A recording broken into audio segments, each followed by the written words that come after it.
It's the day after Newcastle have lost the Tanwe derby. Where do Newcastle go from here? Is Eddie Howe on his last legs at Newcastle United? How's it, everybody? Welcome back. Apologies, I haven't made a video for a while. A horrible time to return. Newcastle losing 2-1 against Sunderland. The fans are going absolutely mental online. It's very difficult to get a sense of perspective at where Newcastle are at the moment. There's so much anger, fingers being pointed. In this video, I want to have a look at a little bit of perspective, maybe have some rational thought thinking in terms of why we are in this position to start with, and then where do we go from here? Is Eddie Howe the right man to take Newcastle United forward? I want to start with why we are in this position. Eddie Howe, at the end of the day, managers live and die by their football results. We all know that. That's not a state secret. But the question that we want to ask, not right after the game, 24 hours after the game, the dust is kind of starting to settle.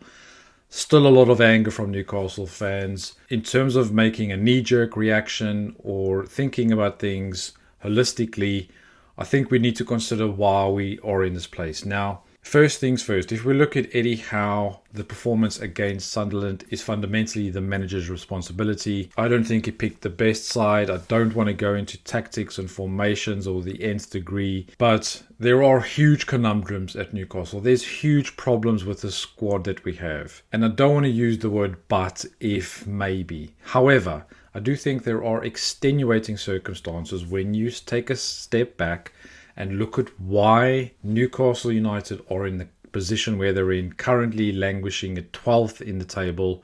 Yes, we've had a fantastic run in the Champions League this season, but I would rather be beaten by Barcelona and be in the Champions League and have these experiences than not to be in the Champions League and be fighting relegation. Depending on how old you are, you might not remember Newcastle being relegated under Mike Ashley twice. So therefore, it's a little bit difficult right after a Sunderland game to try and have a little bit of perspective thinking about, well, remember where we were under Steve Bruce, Alan Pardew, Benitez at times. The football was absolutely dire. I'm hearing a lot of ex-professional footballers say online and on the telly that Newcastle can't get anyone better than Eddie Howe. I do disagree with that. I do think Newcastle is a pull for a certain type of manager. We're never going to get the top elite manager, but you could argue, was Jurgen Klopp elite before he came to the Premier League?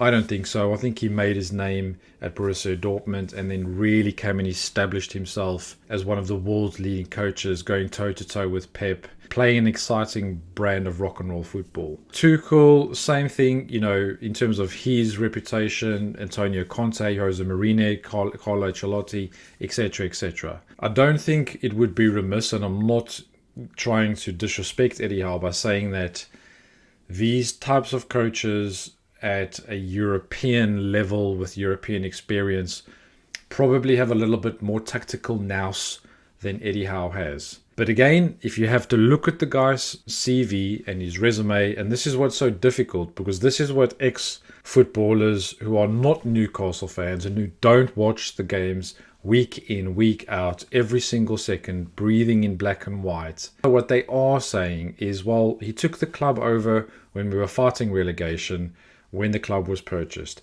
He got us up into 11th position at that stage. The next season, he takes us straight into the Champions League. Absolutely fantastic memories. And Eddie Howe has to take responsibility or credit, but in the same breath, he has to take accountability and the flack when things go wrong. And this is just the life of a football manager. It's very here and now. Gone are the days of Fergie and Wenger when you're at the club for 15 plus years or 20 years. Managers have a very, very short life, and that's because owners of clubs have expectations and very short patience. Staying in the Premier League is the priority for some clubs. Establishing yourself as a top 4 club in terms of the finances that are available is a priority for other clubs, without looking at the drivel pants results which we've seen this season. You look at Eddie Howe's CV on paper saying, saved us from relegation, qualified for Champions League twice, and obviously the big one is getting over that hurdle, getting the monkey off the club's back by winning silverware for the first time in over 70 years. The legend, which was Bobby Robson, couldn't do it. Any other manager which you fancied or that you were fond of, whether it's Benitez, Pardew, Glenn Roeder, Joe Kinnear, absolute horrific times at Newcastle, absolutely desperate, dire times when Newcastle were, it was painful supporting the club. Now that the Saudis have purchased the club for £300 million, they've then gone on, since purchasing the club, to pump another £460 million into the club worth of transfer signings. Now, that sort of investment is just below par in terms of what the top 6 clubs have been spending. Now, you can't compare Chelsea and Man City. They're in a completely different league when it comes to money spent.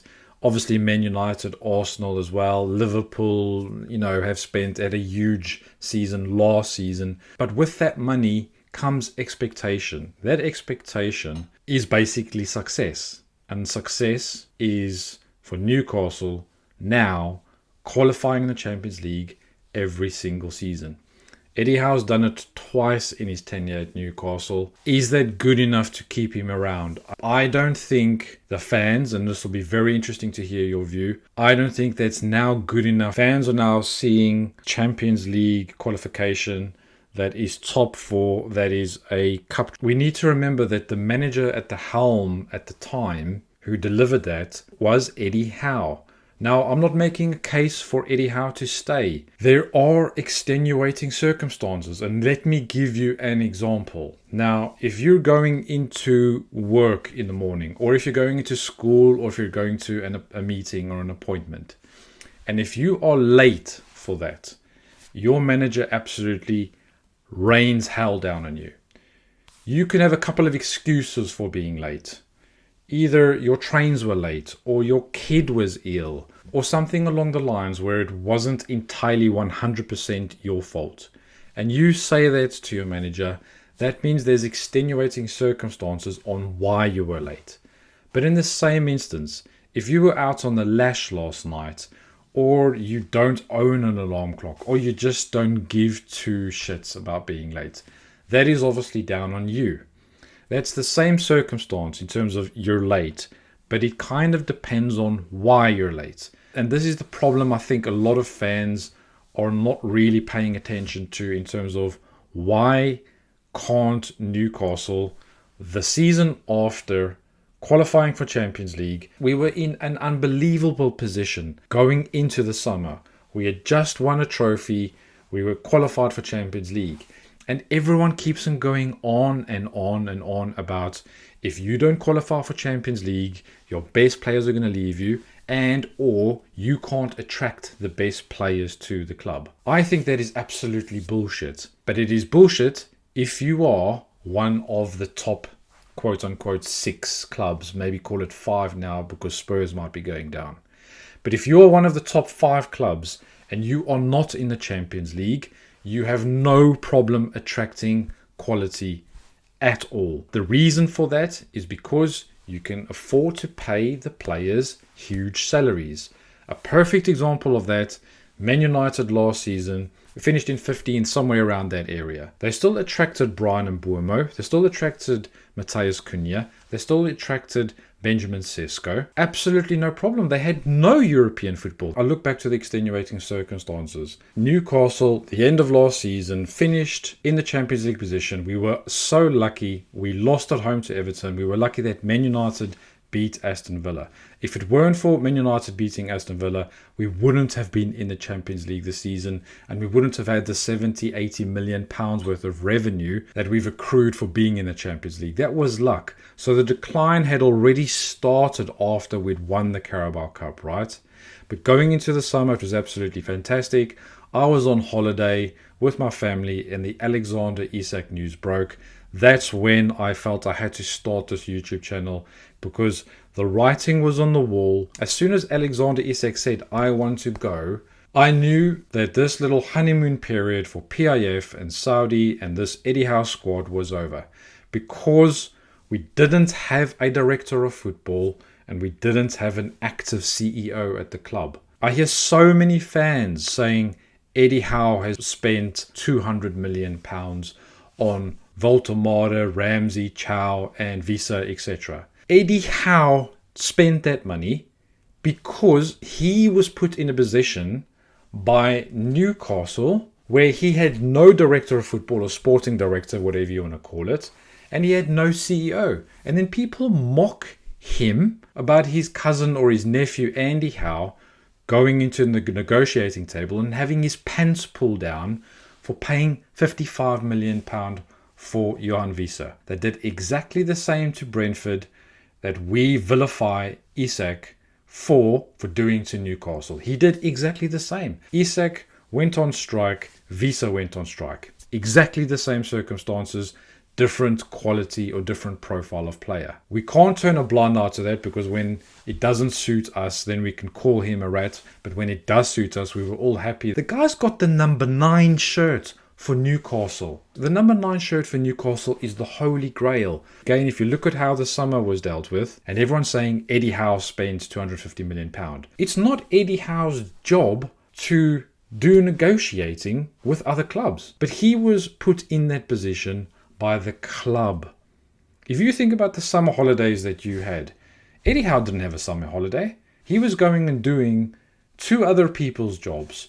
Now you can talk about him being strong-headed and the reason why Paul Mitchell left Newcastle. We don't really know. We know they didn't see eye to eye. We know that Mitchell said that Newcastle's transfer strategy was not fit for purpose. There was a bit of a falling out, this friction. Last day of the season, Mitchell put his resignation in. That leaves Newcastle without any sporting director. Alexander Isak then goes on strike. The remaining weeks and weeks and weeks and weeks which went on was all about, no, he's not for sale. The Rubens brothers, and I think there was a delegation from Newcastle, eventually went to Isak's house 5 weeks after this and trying to twist his arm, and he still said, I'm not going. That should have happened on day 2. The first day that Alexander Isak said, I'm not playing against Celtic, the delegation should have gone straight to his house. The reason I'm going on and on about this is because the results against Sunderland, all of the absolutely pants results, all have extenuating circumstances as to why. I always say this, if you look at a fruit hanging on a tree and that fruit is absolutely rotten, the branch might be infected, the trunk might have a piece falling out of it, the soil in which the tree is planted could be absolutely rotten, hence why the fruit is rotten. And I think this is one of the things that we struggle to do at Newcastle, is to look at something which is a horrific, painful Sunderland result and then look back in terms of why that result was so bad. Is it because we were unlucky? It's normally about the referee, or the players weren't up for it, or there was a dodgy VAR. But I think you can trace everything back all the way to the summer transfer window, probably even further that when Staveley and Gandusi left the club. Because when they left the club, the link between PAF and Newcastle United under Derails at the time fell away completely. I think that this is the soil in which the club is currently planted in. Because you can't tell me that PAF are not doing other investments. They are spending money on Formula 1, boxing, golf, like it is going out of fashion. As I've just said, they've pumped £500 million worth of investment into the club. I heard somebody saying, one of the fans on the line saying, Eddie Howe's an idiot for selling Elliot Anderson and Yakuba Minter. Do you really think that he wanted to do that? Of course he didn't want to do that. That's not Eddie Howe's decision. I do think that fans are literally looking sometimes at the rotten fruit hanging off a tree, blaming Eddie Howe for being responsible for that fruit being rotten. But I do think there's extenuating circumstances. If he had had a sporting director in the summer, if he had got the players that he wanted, you imagine Joao Pedro or Ekitike playing number 9 for Newcastle this season, and I pretty much guarantee you we would be fighting or challenging for the top 4. Now, these are the players that Eddie Howe wanted. Granted, he also wanted Anthony Elanga. He never wanted Voltemade. He wanted Ekitike 2 years ago. He then wanted Joao Pedro. It didn't happen. He then wanted Sesko. He then wanted Strand Larsen. In the nicest way possible, Voltemade is his 5th choice. We were snookered and the season had already started and we didn't have a number 9. We then got Johan Wiese to try and be Callum Wilson's replacement. The thing which drives me insane is that we knew Callum Wilson was leaving the club at the beginning of the transfer window last summer. And we still waited until the end of the transfer window to replace him. So is that Eddie Howe's fault? I do feel sorry for Eddie Howe. I do think that a lot of the abuse where there seems to be a slight civil war in the club, where fans are starting to turn on each other and swear at each other. I think there's a very well-known big YouTuber out there that I really liked. Swearing at your own fans for having a difference of opinion is not going to achieve anything. It's starting to border on clickbait. The infatuation with Voltemade is unhealthy. I don't think that Voltemade is the right player for Newcastle. That doesn't mean I don't think he's a good football player, but whether you're Eddie out or Eddie in or Voltemade out, the one thing we all have in common is that we want the best for Newcastle United. If that means we part way with Eddie Howe, or if it means that we back him, so be it. I don't really know where I am at the moment. The one thing I would just beg you to consider and think about are the extenuating circumstances in which Eddie Howe is operating. We can go into the nth degree about his monotonous substitutes at exactly the same time. That is Eddie Howe's ceiling. I don't think he's going to come up with a tactic that's going to absolutely win us the Premier League. But just remember, he was getting all the glory and all the praise when we won the cup against Liverpool last season. It was a tactical genius masterclass. But whenever we lose a game, he's clueless, he doesn't know what he's doing, blah, blah, blah. Everton away was probably the best football I saw Newcastle play this season. Apart from that, it's been really scrappy. The Leeds win was a nice moment, but we've played absolutely poorly. Is it down to Eddie Howe? Is it down to PIF's lack of investment and or interest? Is it down to the fact we didn't have a sporting director? Is it the fact that we have David Hopkinson and comes and says all the right things, but there's no accountability or real substance about what he's talking about? The one thing I think we can all agree on is that this summer is going to be pivotal in terms of Newcastle's future for the next 5 years. Because if they stick with Eddie Howe, he's got 6 games to save his job. He's then going to give input, hopefully, but not make the decisions fully on the players which come to the club. There's going to be huge questions around Bruno, Tonale, Lewis Hall, Livramento, and Gordon as well. Gordon is a little bit of a Marmite one. I honestly think we should cash in on him. As a Newcastle fan, not because of the football on the pitch, but from his body language. Whenever somebody else scores a goal, he never has a smile on his face. He never even puts his arms up in the air when one of his teammates scores. Goalkeeping situation, Trafford. Again, people saying it's Eddie Howe's fault that we didn't get the Trafford deal over the line. Man City had a buyback clause. It's a legal document. They triggered the buyback clause. As I said to you, please just have a little bit of perspective. I'm so interested to hear what your views are. Is it Eddie Howe's fault? Have Newcastle set him up to fail? Has he overachieved at the club and reached his glass ceiling? Please let me know what you think. I'd love to hear it. And if you like what you hear, please do give me a like and subscribe. And don't forget,